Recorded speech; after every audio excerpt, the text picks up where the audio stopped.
Hello everyone! In this episode of Newcomers Guide with Tereza and Jane, we will talk about another very important point required by the college. Is that you complete your registration on the Conestoga College student portal. So, doing that, you have access to your timetable, which is your class schedule.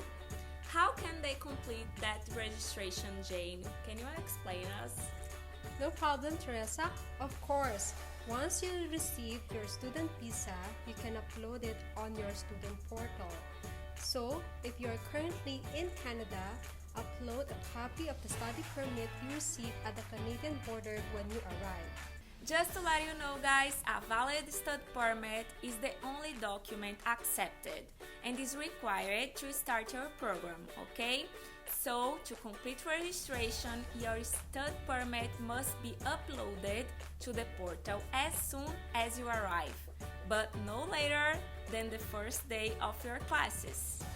Then, on your student portal, under Financial tab, confirm your invoice. Yeah. And after that, ensure your first semester tuition payment has been received by the college and is available in your student portal account.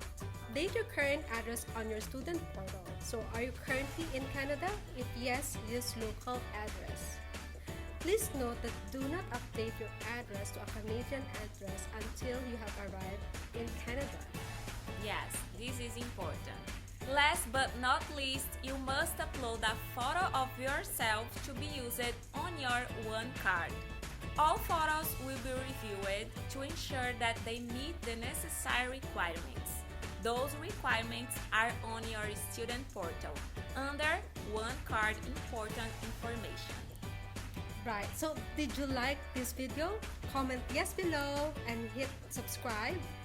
Leave a comment below and suggesting the next topic that you would like on our next content. Bye-bye!